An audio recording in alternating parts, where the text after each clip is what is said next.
Paulo, quando achar bem, Estava a são, ver se estávamos à espera de mais algum autor que porventura.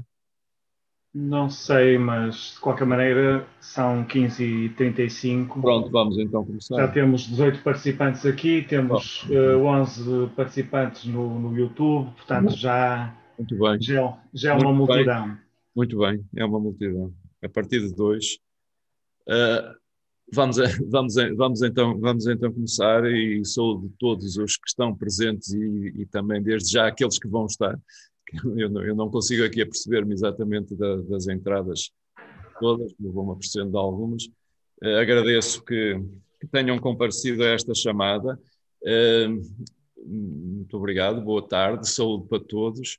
Estamos a fazer a apresentação deste número da revista e é a primeira vez que a apresentação da revista de Guimarães é feita online e eu estava-me a lembrar que isto simboliza de alguma maneira a grande expansão que a revista tem, porque de facto com estes meios telemáticos nós estamos de facto a fazer de alguma maneira o espelho da, da, da, da divulgação que a revista tem por todo o mundo. Portanto, estamos conscientes com o espírito desta publicação, com a forma, com a grande expansão que ela tem, desde 1884, data em que saiu o primeiro número, até hoje, sempre progredindo, sempre avançando, enfim, com os seus solavancos pelo caminho, uma vez ou outra, mas com uma linha de continuidade de facto notável e com a qual a Sociedade Martins Sarmento e os investigadores, os estudiosos em geral e todos aqueles que se interessam pela cultura só podem congratular-se e estar felizes. A revista é apresentada hoje, é a publicação respeitante ao ano de 2019, a revista de alguma forma repõe aquilo que foi a produção científica da Sociedade Martins Sarmento durante cada ano, é publicada geralmente no ano seguinte. Estamos, portanto, a apresentar o volume 129, respeitante ao ano de 2019. E é uma edição em papel que irá começar a ser divulgada de imediato, através, desde já,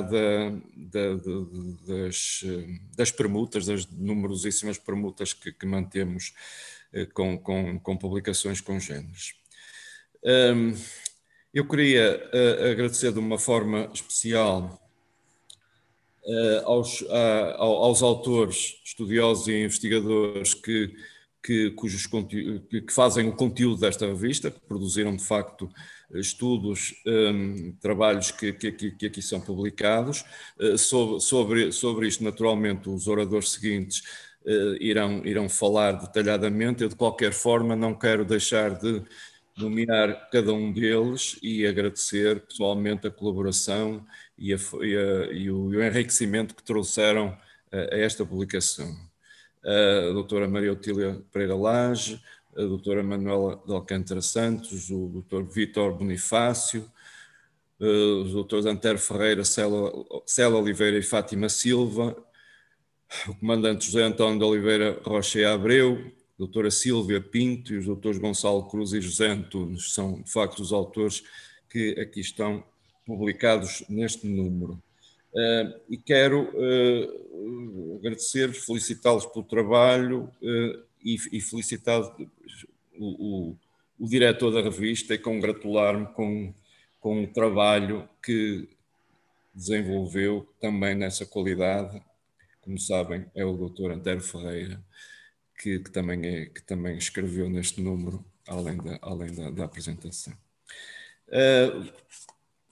Eu queria também, e pronto, e além da direção da revista e do diretor, agradecer também ao Conselho, ao Conselho Científico, que é constituído pela doutora Ana Maria Fernandes, pelo doutor Henrique Barreto Nunes, pela professora Maria Manuela Martins e pelo professor Paulo Teodoro Matos.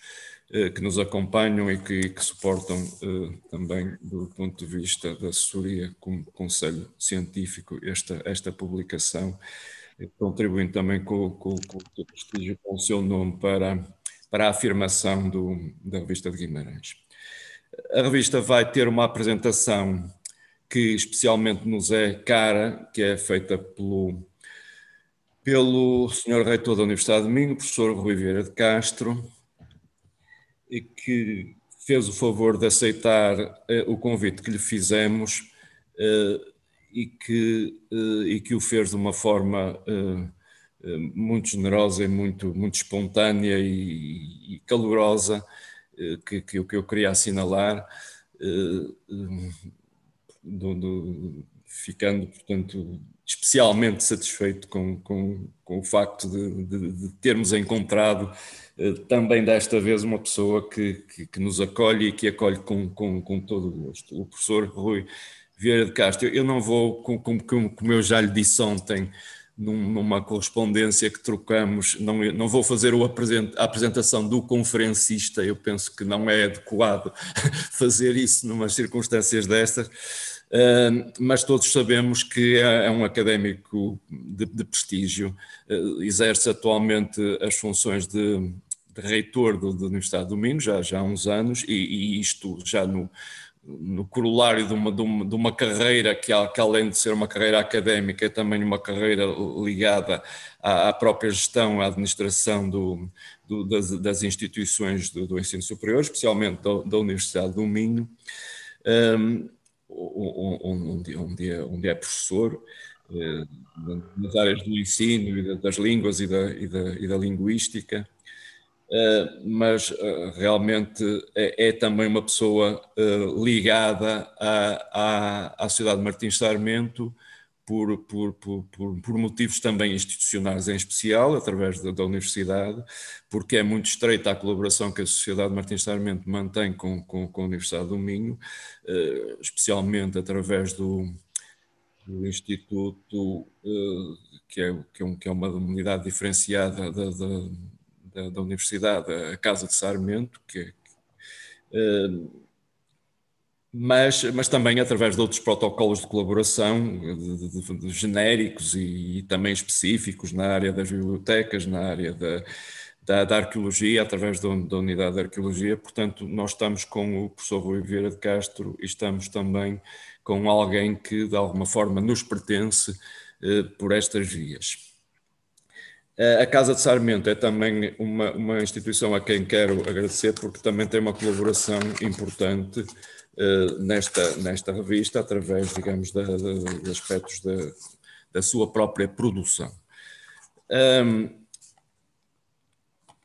Isto posto, e para não me alongar mais, eu não queria deixar, de qualquer forma, neste momento, de fazer uma referência que é uma referência de pesar, mas que é ao mesmo tempo uma referência de homenagem à figura do professor José Marques, que todos com certeza têm notícia que nos deixou ontem. O professor José Marques era também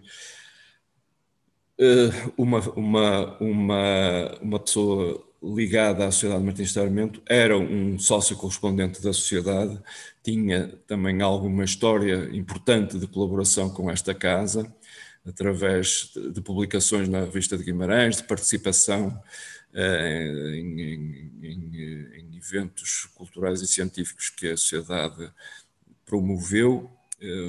Refiro em especial a comemoração dos 500 anos do teatro português, em que ele participou num seminário então organizado.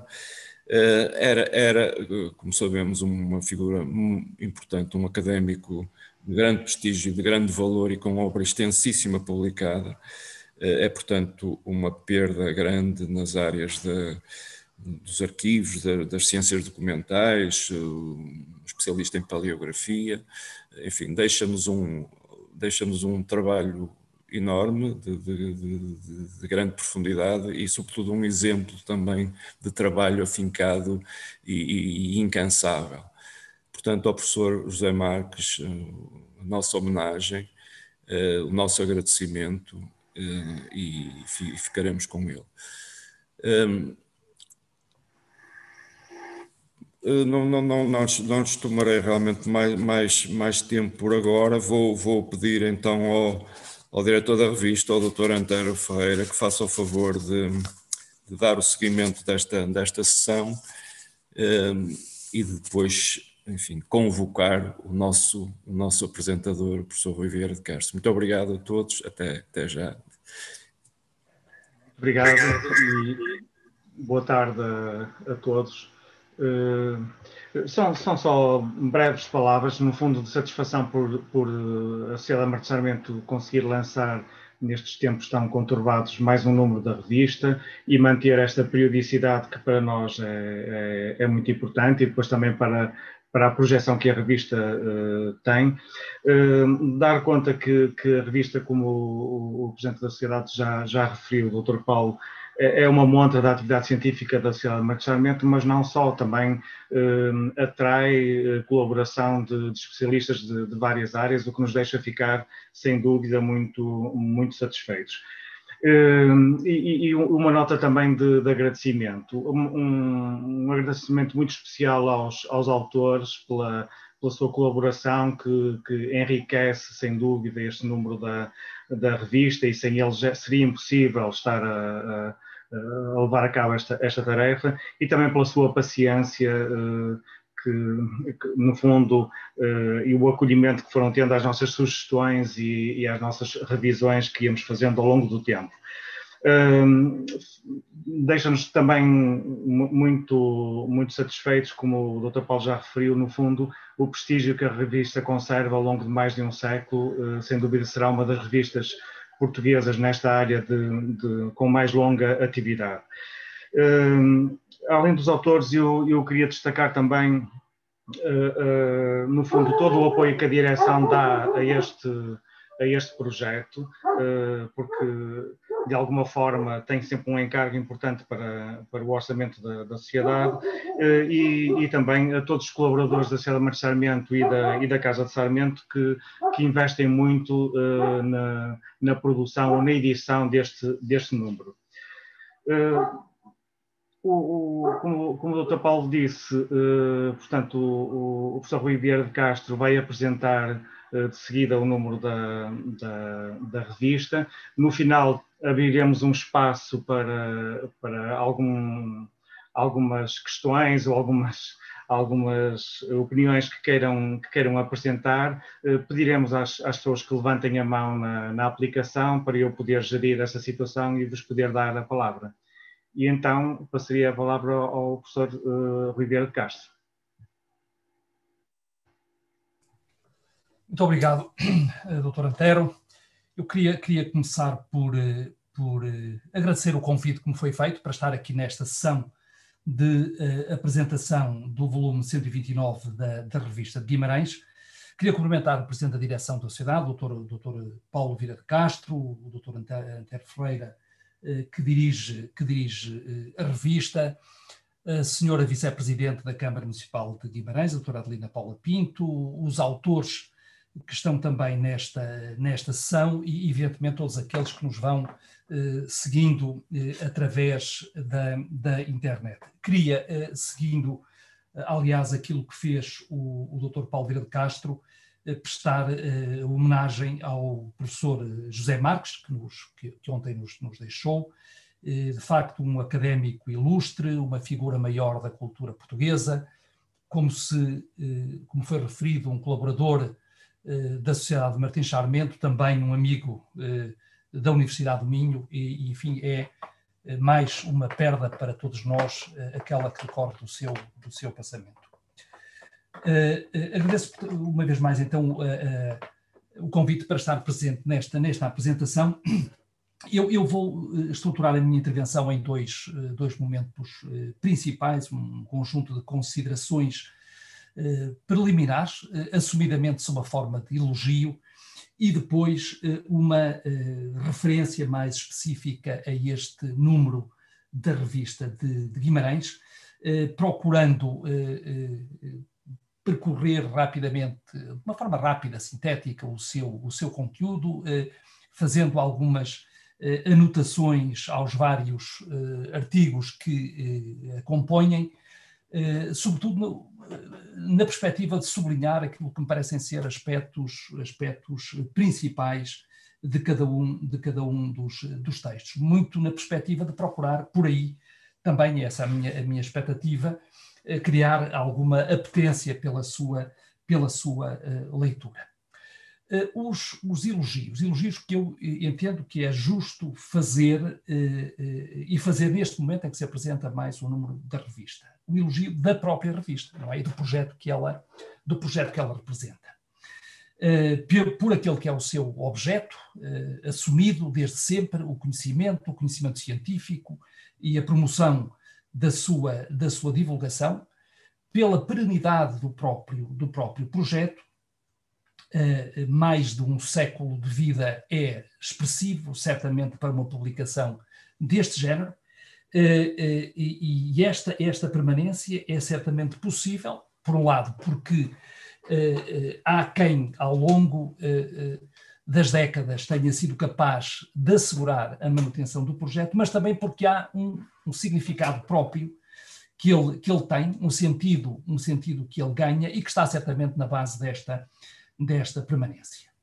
Depois, a revista constitui hoje um repositório extraordinário de textos, a partir dos quais também é possível, em várias áreas, avaliar o modo como foi evoluindo o conhecimento científico nesses vários domínios, e contou, como sabemos, com a colaboração de nomes importantíssimos da cultura portuguesa, de Martim Charmento, Alberto Sampaio, do Abade da Gilda, João de Meira, mas também depois numa fase mais recente da revista, já em pleno século XX e depois século XXI, com nomes como Leite Vasconcelos, o Teófilo Braga, Hernani Cidade, Leonardo Coimbra, Jorge Dias, Avelino Jesus da Costa, Fidelino de Figueiredo, Manuel Mendes, enfim, nomes marcantes da cultura portuguesa e que quiseram colaborar neste projeto e que, nessa medida, contribuíram de forma também decisiva para a sua manutenção e para a sua afirmação.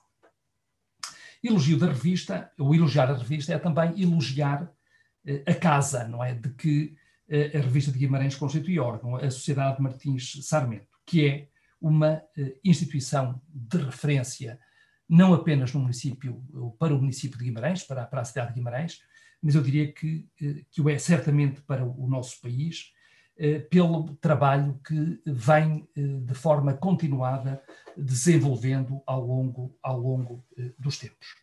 Depois, terceiro elogio, para quem faz com que esta revista seja possível. Desde logo a direção da revista, o doutor Antero Ferreira, o Conselho Científico, a Sociedade Martins Charmento e naturalmente todas as pessoas que com a revista vêm colaborando.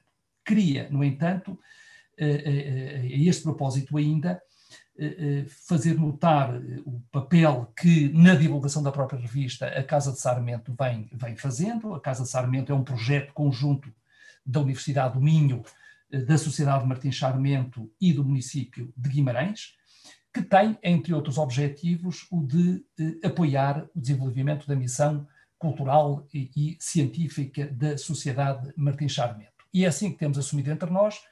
Na sua atividade tem particular importância o tratamento, a catalogação, a digitalização e a divulgação, estou a citar, do acervo bibliográfico, documental e museológico da Sociedade Martins Charmento.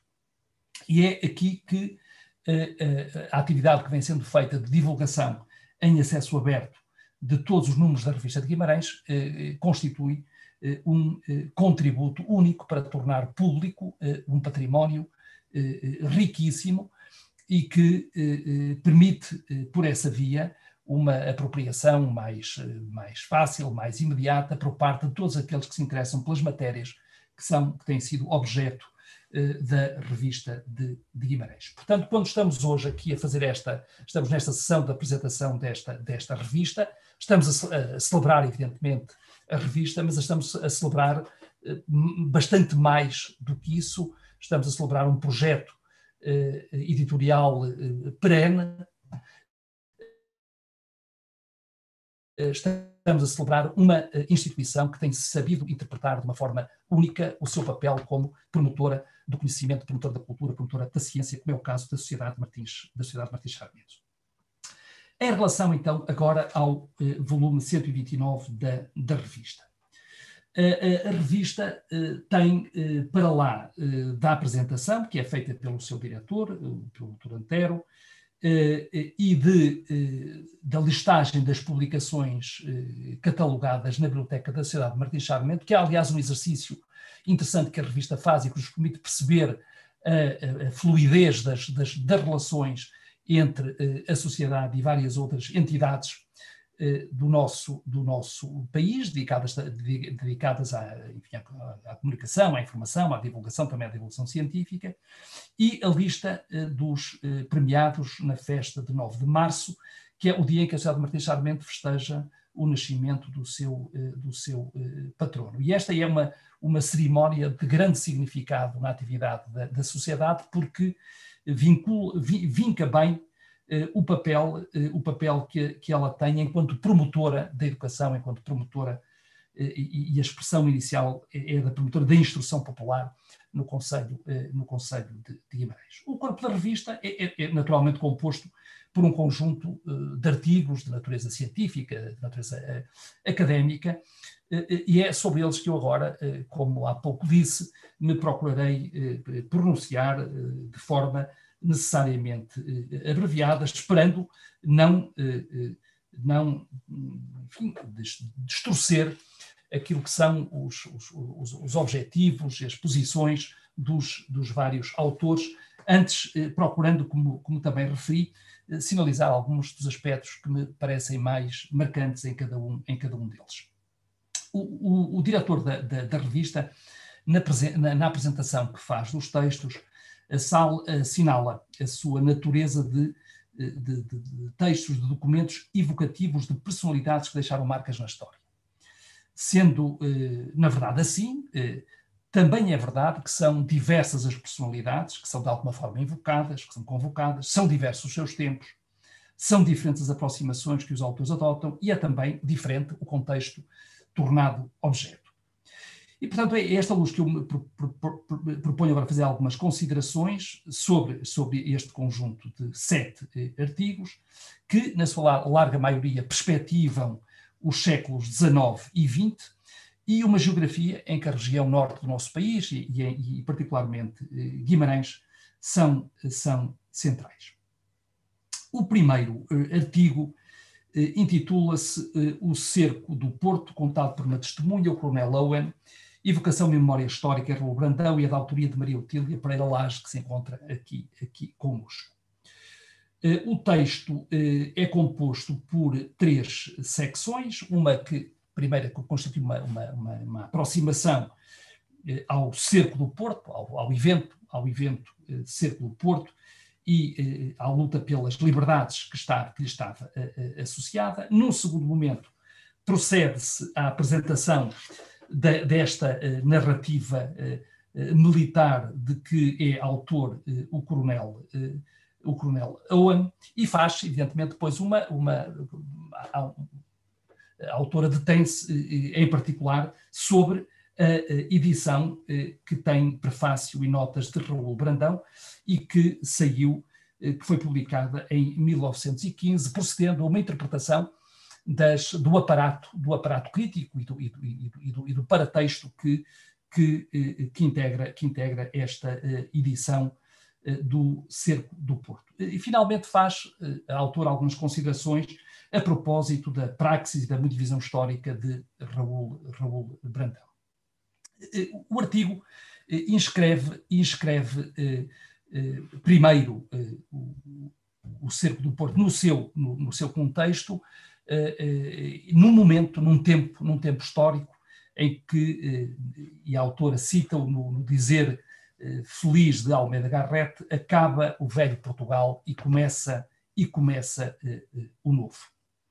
É feita uma descrição da obra, assinalando-se a sua publicação não simultânea, mas muito próxima no tempo, em Inglaterra primeiro e depois em Portugal, sendo que a versão portuguesa é da autoria do próprio Coronel Owen, que a dedica aos portugueses. Trata-se de alguém que foi conselheiro e partidário de Dom Pedro. A propósito, convocam-se tudo aquilo que são os antecedentes políticos, sociais e militares do cerco, e referida o conteúdo da obra, ela é descrita como veiculando quadros de singular pungência de um evento que foi, como se refere, particularmente marcante na história de Portugal do século XIX.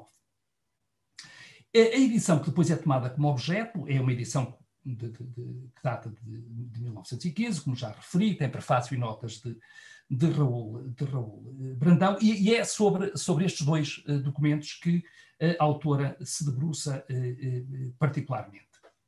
E falo também, aproveitando a circunstância, para mobilizar posições ou opiniões que projetam um olhar sobre todo o processo político em Portugal por ocasião da Revolução Liberal, mas também com efeitos que vão perdurar no tempo. E a este propósito não deixa de ser interessante, até como ângulo de leitura do próprio texto de Owen e daquilo que ele reflete, daquilo que ele retrata, a convocação que é feita por Raul Brandão a propósito de Ramalho, citando Ramalho Ortigão, e que estabelece aqui elementos de continuidade entre a Revolução Liberal e depois a obra republicana de 1910. Ontem como hoje, uma minoria derrubou o sistema. Isto é uma citação de Ramalho Ortigão,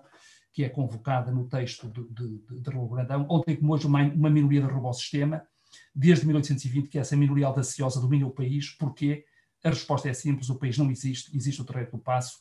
O Terreiro do Paço é a única realidade neste país. E confrontado com este diagnóstico, e tendo, portanto, em perspectivas as transformações políticas, sociais enormes que se verificaram naquele momento, que se verificaram depois mais tarde, e para as quais procura encontrar elementos de alguma forma de continuidade, importa aqui notar o caminho que é proposto pelo próprio Raul Brandão. O grande esforço de qualquer governo, e isto cita-se, será educar de alto a baixo. Só ensinar a ler o povo é pouco, inútil e perigoso. Precisamos de um ideal comum se queremos viver, precisamos de fazer disto uma pátria onde caibamos todos. Teremos tempo ainda? O grande esforço de qualquer governo será educar de alto a baixo. Será educar de alto a baixo. Repito a frase inicial. A propósito das notas à edição, estas considerações são feitas a propósito do trabalho de Raul Brandão, expresso no prefácio. Já a propósito das notas à edição, a autora anota o rigor do trabalho de Raul Brandão, a sua prática de arquivo e investigação documental, com recurso a uma pesquisa extensa de fontes e documentos. Faz depois a autora algumas considerações em torno da praxis e da mundivisão histórica de Raul Brandão, e assinala aquilo que considera ser o modo peculiar de Raul Brandão trabalhar a matéria histórica, introduzindo, e cito agora, um espaçamento entre sujeito e objeto, um desvio ou afastamento que quebra a pretensa linearidade no discurso histórico e do discurso sobre o mesmo, permitindo-lhe assim convocar fantasmaticamente protagonistas do passado cujo eco continua a assombrar o presente, culturalmente, e escrever a dinâmica imparável de acontecimentos nas suas dimensões socioculturais, económicas, políticas, por si experienciadas de uma realidade que se desconstrói a um ritmo por vezes vertiginoso. E conclui, esta nota parece-me particularmente importante, sobre a escrita de Raul Brandão, dizendo que aquilo que para alguns é o caráter da sua escrita é, porventura, tão só o texto de uma realidade avassaladora que só dessa forma se torna apreensível. O segundo artigo da revista intitula-se Evocação de Dona Joaquina Rosa de Araújo Martins, mãe de Francisco Martins Sarmento, da autoria de Manuela de Alcântara Santos. E como o título deixa antever, é uma perspectivação, é uma aproximação àquilo que foi a vida e a personalidade de Dona Joaquina Rosa. A autora teve acesso, diz-nos, a abundante e valiosa documentação e arquivo relacionada com a senhora Dona Joaquina Rosa, parte da documentação do próprio arquivo da Sociedade de Martins Sarmento, e essa documentação é mobilizada com um olhar que é o de tornar como, digamos, tipo possível a senhora Dona Joaquina Rosa como tipo, digo, de outras senhoras do seu meio e do seu tempo, da alta roda vimaranense da primeira metade e da primeira década da segunda metade do século XIX.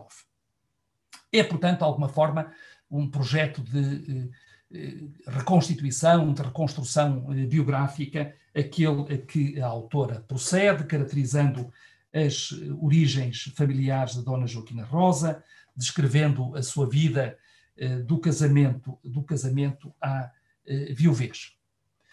Procede, e esta é uma aproximação que me parece particularmente interessante, a uma descrição minuciosa daquilo que seria a vida na casa de Rodogado, hoje Largo Martins Sarmento, popularmente Largo do Carmo, em Guimarães. Usa para o efeito documentação manuscrita, que analisa detalhadamente, que interpreta com rigor, permitindo-lhe aceder a aspectos da economia familiar, mas também a aspectos do cotidiano no ambiente doméstico.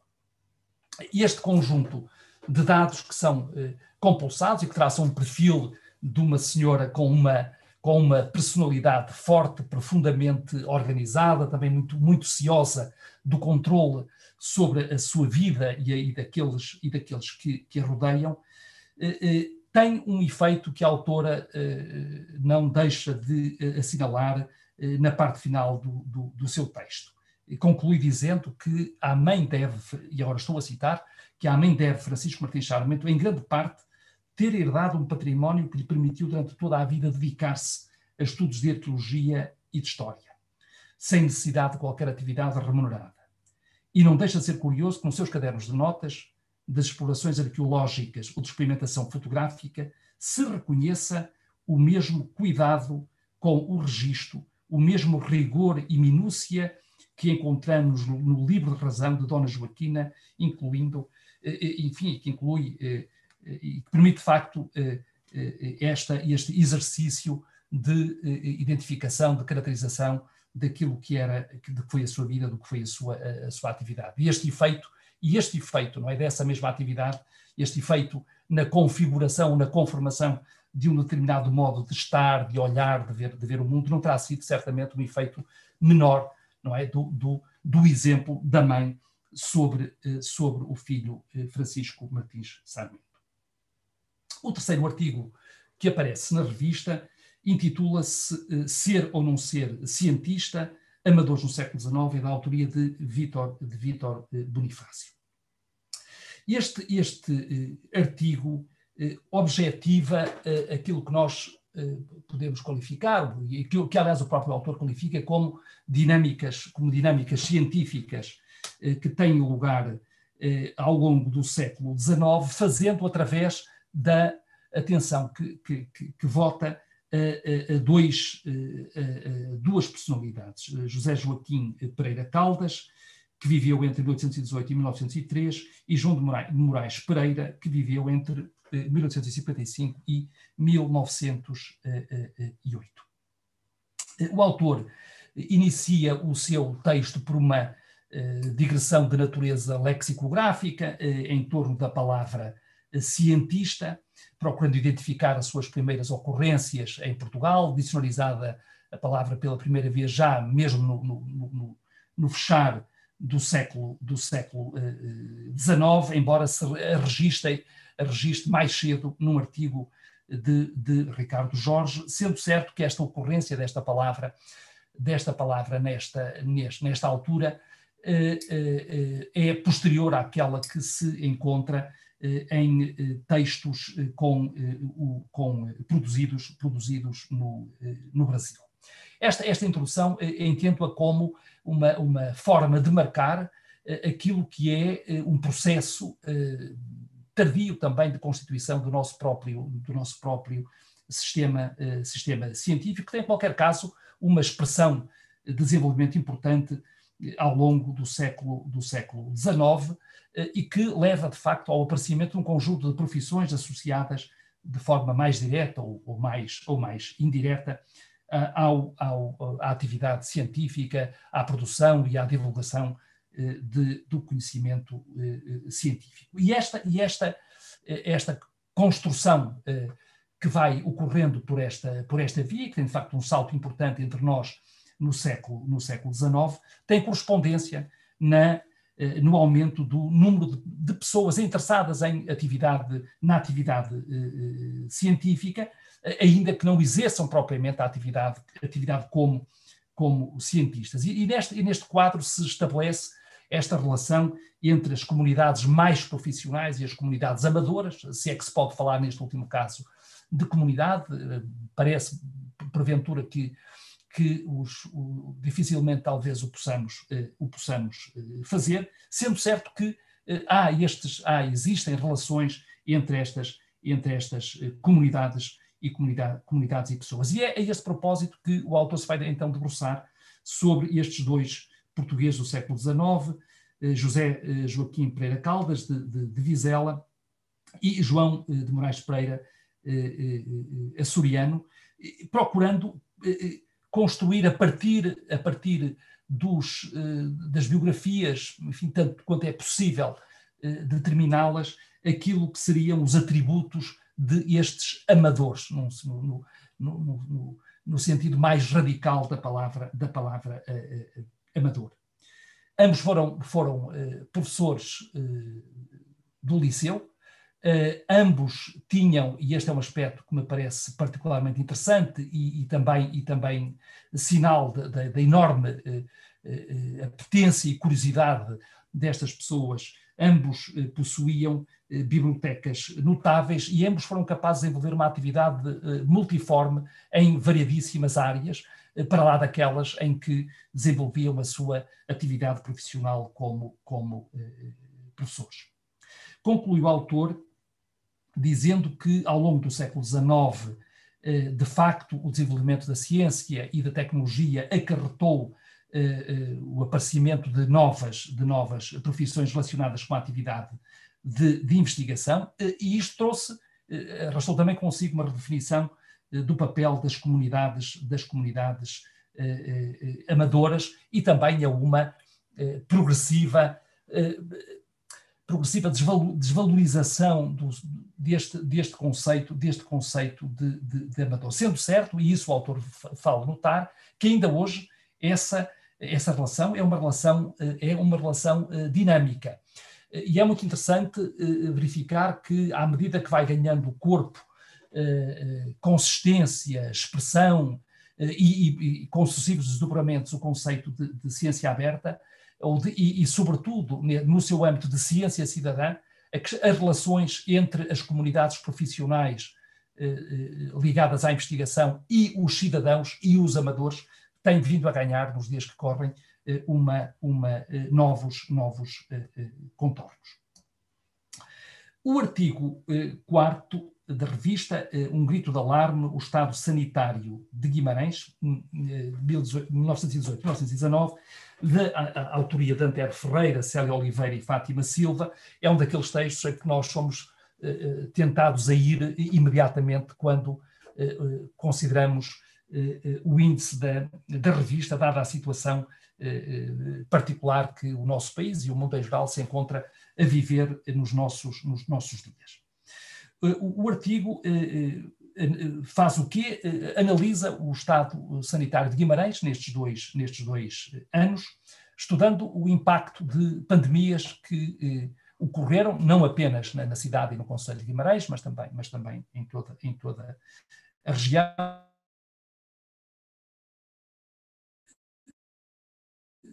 Compreensão de um conjunto de dados disponíveis, de fontes, disponíveis em fontes que testemunham, de facto, o impacto dessas pandemias, mas dizia também em confronto com aquilo que é a expressão que na imprensa local, na imprensa vimaranense, teve na época esse conjunto de eventos epidémicos. Os autores recordam, praticamente a abrir o texto, que estes anos de 1918 e 1919 foram, e qualificamos assim mesmo, como os mais negros de todo o século XIX, portanto, todo o século XX, pelos efeitos da Primeira Guerra Mundial e pela enorme mortandade que lhes esteve associada, mas depois também pela própria pandemia da gripe espanhola. Referem-se à gripe espanhola e aos seus impactos na cidade, mas é sobre duas outras epidemias, de tifo e de varíola, que vão particularmente debruçar-se. Fazem-no instituindo como, digamos, referência teórico-metodológica principal a teoria da transição epidemiológica, e é aí que inscrevem este tipo de fenómenos. Estudam nestes anos o perfil da mortalidade verificada em Portugal e, como há pouco dizia, depois cruzam os resultados desse perfil com relatos de imprensa, procurando um outro ângulo de abordagem, procurando perspectivar o olhar da sociedade vimaranense sobre esta matéria. Fazem uma caracterização sanitária detalhada e depois dão conta dessas formas de reação, e é muito interessante quando estabelecem que, face àquilo que constituía de alguma forma um desafio quase impossível de responder por incapacidade da medicina da altura de explicar, o caso da gripe espanhola, a imprensa, já relativamente às outras epidemias, tinha uma posição mais assertiva e mais ativa, e de facto as transcrições que são feitas são extremamente interessantes desse ponto de vista, relativamente àquilo que eram práticas arraigadas, sobretudo da população mais desprotegida, e que nós hoje, enfim, não só agora, mas como já na altura se anteviam como propiciadoras da propagação das doenças, mas também quanto à falta de ação da administração pública relativamente às outras epidemias, do tifo e da varíola, doenças de que se conhecia a etiologia, cito os autores, e os procedimentos a implementar para o seu controle. Portanto, é interessante verificar a forma ativa como a imprensa vimaranense atua no sentido da busca da correção das práticas da população, mas também da chamada de atenção para a administração pública, e ainda tendo também um papel relevante na divulgação da informação médica e de princípios profiláticos. Há também e a documentação que é anexada ao texto é muito interessante, e dada particular atenção a um plano de melhoramentos higiênicos e sanitários que foi proposto pela Associação Comercial de Guimarães e que veio a ter, dizem os autores, impacto efetivo na atuação das autoridades concelhias e nacionais. O quinto artigo intitula-se Fernão de Magalhães ao serviço de Portugal e de Castela, é da autoria de José António de Oliveira Rocha e Abreu, e corresponde a uma conferência que foi realizada na Sociedade Martins Sarmento.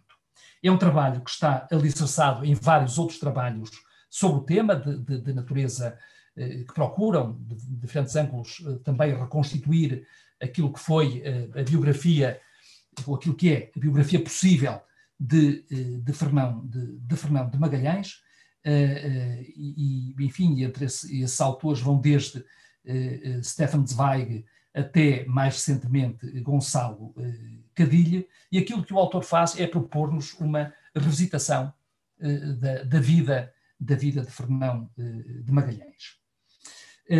Começando por focar aquilo que foram suas primeiras experiências na Índia, para onde vai pela primeira vez com 25 anos de idade, na esquadra Dom Francisco de Almeida, que foi o primeiro vice-rei da Índia, onde voltou, depois de ter regressado a Lisboa.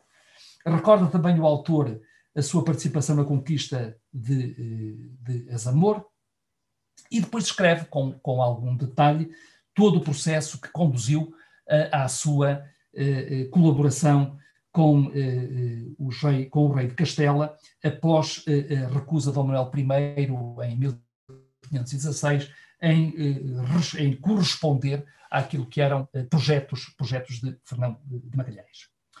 É sabido, e sobre isso o autor se debruça, que o processo negocial que conduziu à constituição da Armada, que em setembro de 519 saiu de Sevilha, foi também um processo complexo, com tensões várias que estavam relacionadas com a compresença de cidadãos portugueses e espanhóis em todo este processo, mas a verdade é que Fernão de Magalhães consegue levar a sua avante e então a Armada sai em setembro de 1519 de São Lúcar de Barrameda. E é na sequência, o que se faz é uma descrição da viagem, das múltiplas dificuldades porque Magalhães e a sua armada passou, das inúmeras adversidades resultantes da fome, da sede, das doenças, dos conflitos internos à própria expedição e depois até à morte do próprio Magalhães nas Filipinas.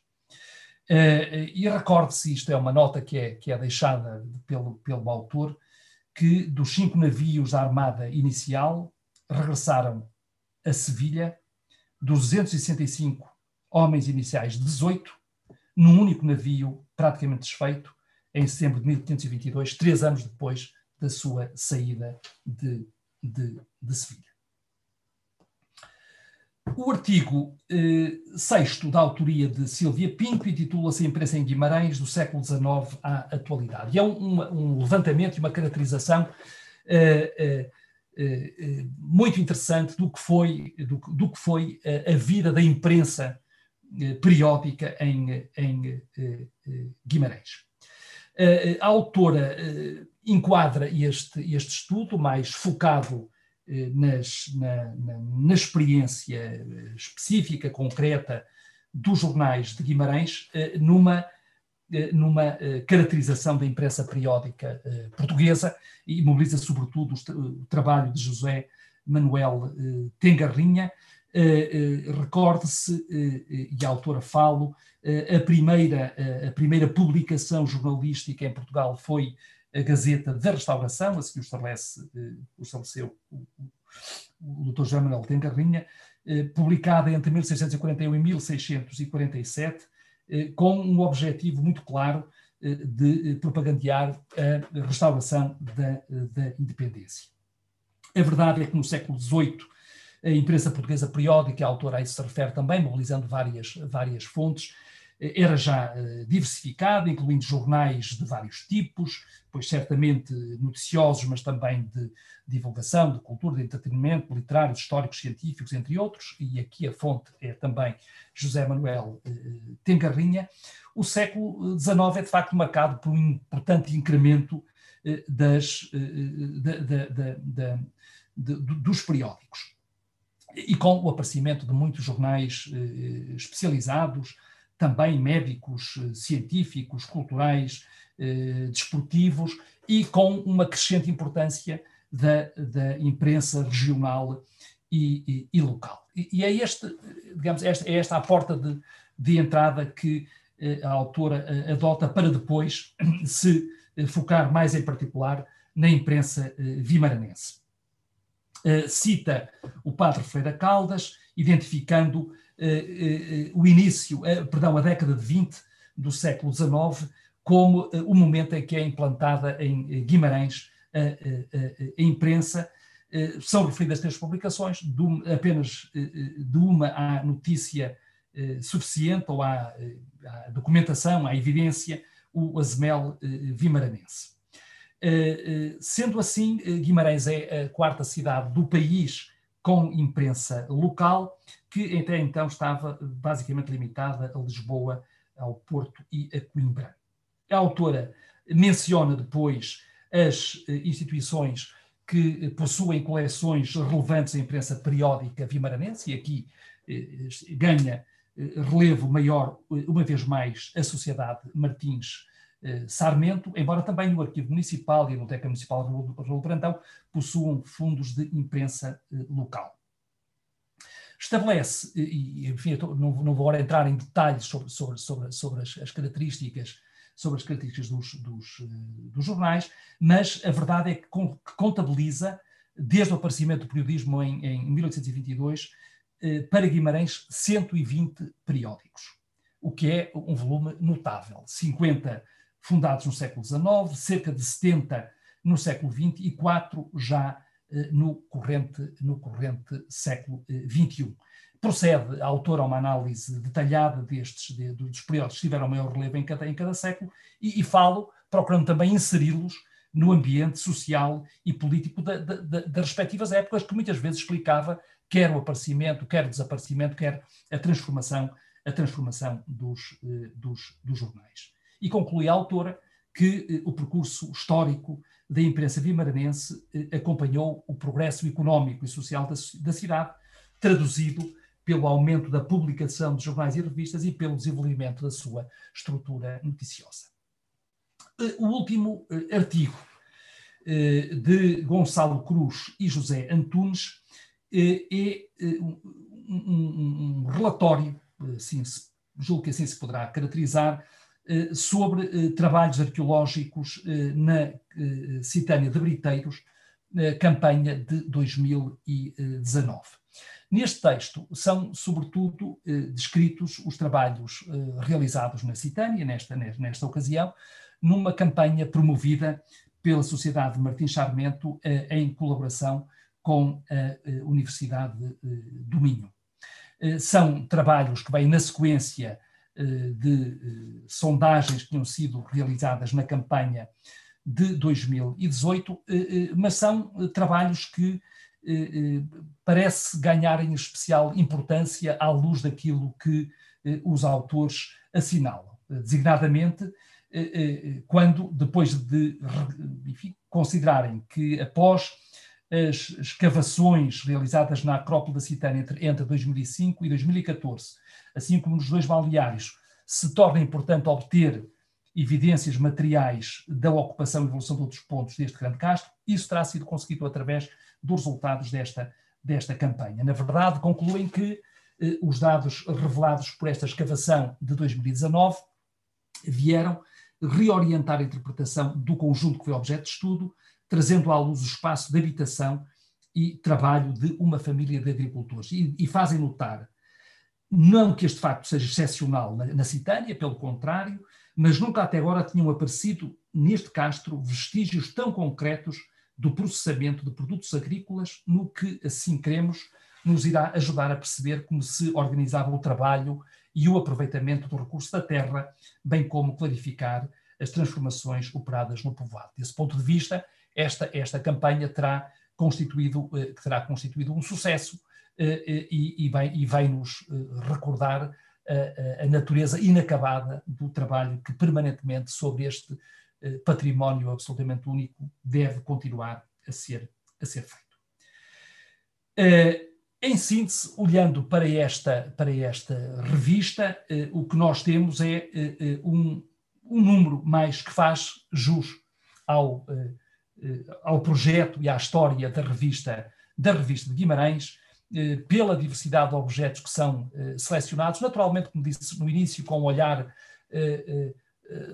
sensível àquilo que é a realidade de Guimarães ou da região norte, mas que não escapa, e diria eu que bem, a fazer projeções de mais vasto alcance, pela riqueza dos dados que são disponibilizados, pelas perspectivas diversas, teóricas, metodológicas, disciplinares que são adotadas. Enfim, diria eu, um número que honra a revista, que honra a Sociedade Martins Sarmento e que, em simultâneo, a responsabiliza pela continuidade deste projeto. E era isto que eu vos queria dizer. Espero não ter sido demasiado maçador, espero ter sido capaz de interpretar adequadamente os textos e os autores, mas penso que disso falou o Dr. Antero Ferreira, haverá oportunidade agora para algumas outras interações. Muito obrigado a todos. Muito obrigado pela excelente apresentação deste volume da revista e como estava previsto, teremos então possibilidade de dar a palavra a algumas das pessoas presentes. O Vítor já pediu a palavra. Faz favor, Vítor, pode falar. Não, desculpa, eu não pedi a palavra, estava a parabenizar o colega. Eu vi umas mãos. Muito bem. Mas se houver alguém que queira falar, então.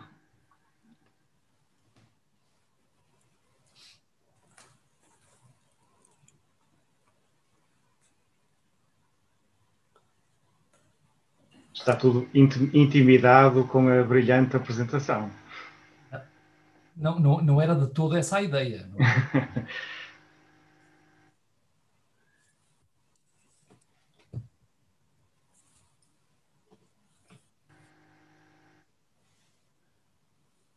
Estou a falar.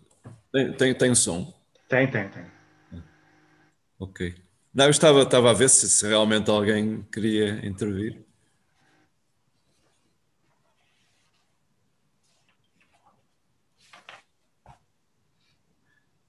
Bom, o professor Rui Vieira de Castro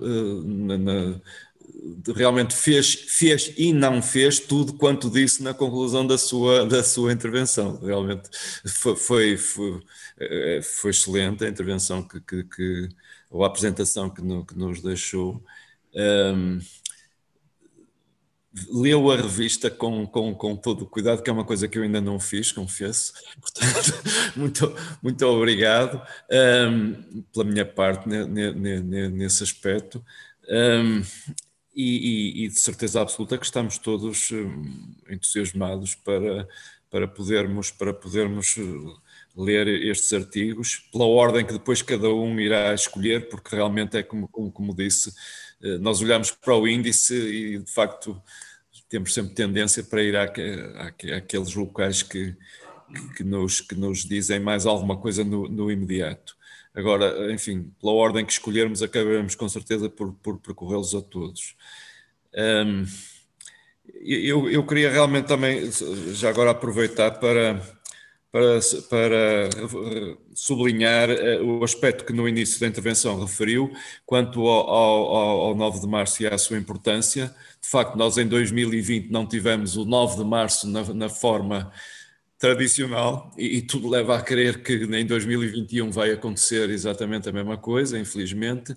De toda a maneira, nós recebemos na Sociedade Martins Sarmento todos os premiados do 9 de março de 2020, coisa que constituiu uma verdadeira campanha ao longo dos últimos 2 meses do ano passado, mas vieram cá, não todos, porque alguns, naturalmente, por circunstâncias da sua vida pessoal, acabaram por não poder vir, mas foram muito poucos, e todos os outros vieram, enfim, assegurando-se as condições sanitárias exigidas, mas foram momentos especialmente gratificantes para a Sociedade Martins Sarmento, porque constatamos mais uma vez a importância e o enraizamento que este prémio tem em Guimarães e Vizela, porque Vizela continua a fazer parte deste conjunto, porque realmente em cada momento as 2, 3 pessoas que vinham cá de cada vez, que era o possível, vinham sempre muito satisfeitas e honravam-nos com a presença delas, mas também sentia que se sentiam honrados por serem recebidos no Salão Nobre, enfim, em circunstâncias bastante comedidas, mas de qualquer forma na presença do retrato de Martins Sarmento. E, portanto, o 9 de março não deixou de se fazer na sociedade e, com certeza, em 2021 far-se-á também e continuará a ser assim. E os nomes dos premiados lá virão para o ano novamente na revista, com toda a certeza. E eu saliento a esse respeito também o apoio que a Câmara Municipal, a senhora vereadora doutora Adelina Pinto também, embora à distância, nos foi dando ao longo de todo este processo, incentivando e dando-nos realmente ânimo para que não deixássemos de comemorar o 9 de março. De facto, o 9 de março é a data da Sociedade Martins Sarmento. É com grande pena que não podemos fazer a grande festa nesse dia, mas vamos fazendo ao longo do ano e esperemos que em 2022 se retome nessa altura, com aquela mesa tradicional constituída pela Universidade do Minho, o município de Guimarães e a Sociedade Martins Sarmento, que também está aqui, embora de uma forma telemática, mas pronto, presencialmente tem outro calor. Faremos isso com certeza em 2022 e noutras ocasiões. A revista, como eu disse há bocado, vai iniciar as suas permutas, vai chegar enfim, por correio às ofertas ou por outros meios às ofertas que costumamos fazer, e também estará disponível na Sociedade Martins Sarmento a quem quiser contactar pelos meios normais de contacto da sociedade, e faremos o envio por correio, visto que estamos encerrados também por força administrativa. Tem que ser, mas de qualquer forma é possível aceder ao exemplar físico da revista que eu vou mostrar, está aqui, e que é distribuído a partir desta data. Antério, eu não sei se tem ideia, se tem alguma solicitação para intervenção. Está a doutora Adelina Pinto ali a levantar o dedo. Posso. Só não queria fazer nenhuma intervenção protocolar, queria só dar os parabéns, obviamente, à Sociedade de Martins Sarmento, sublinhar aquilo que o Dr. Paulo Vieira de Castro disse, que é o que vai ficar na história. Estamos a falar de história, daqui a 100 anos alguém estará a analisar este nosso tempo, assim como hoje todos nós olhamos para a gripe espanhola de 1918, e aquilo que nós temos de deixar ficar é que, apesar da pandemia, apesar desta obrigatoriedade de confinamento e de encerramento, estamos a tentar que a vida continue e a continuar a deixar os nossos testemunhos. E, portanto, os parabéns à Sociedade Martins Sarmento, quer pela revista, quer por não ter deixado cair a revista, quer pela entrega dos prémios, que, como disse o Dr. Paulo, foi várias vezes repensada como é que ia ser feita, mas o que é certo é que foi feita, e, portanto, mesmo em tempo de pandemia, foi mantida esta marca estruturante da sociedade, nomeadamente na sua relação com a educação. Foi mantido este lançamento desta revista e com estes artigos e com a qualidade que o Sr. Reitor aqui nos apresentou. Então temos de ficar todos de parabéns, porque é esta resiliência, é este ultrapassar barreiras, é este manter o discernimento e a lucidez de continuarmos a usar a história e a interpretar a história para construir futuro, que eu queria deixar aqui como um agradecimento muito importante à Sociedade Martins Sarmento e ao Antério, e que também através da Casa de Sarmento nós temos mostrado que continuamos a trabalhar, continuamos a pensar, continua-se a escrever, a colocar cá fora artigos. Temos aqui imensos artigos de uma qualidade extrema que nos mostram muito do que nós não sabemos sobre tempos passados, mas também que nos alimentam o futuro, e o presente e o futuro. E, portanto, este agradecimento muito grande que a Sociedade Martins Sarmento continua a ser, efetivamente, um braço armado da cultura em Guimarães. Muito obrigada.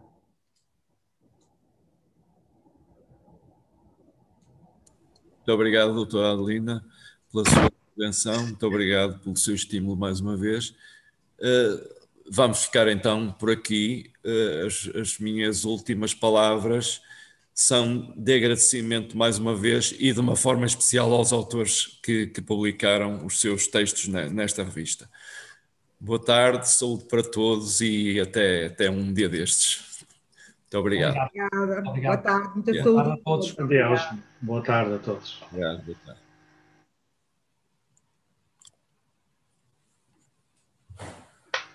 Ok,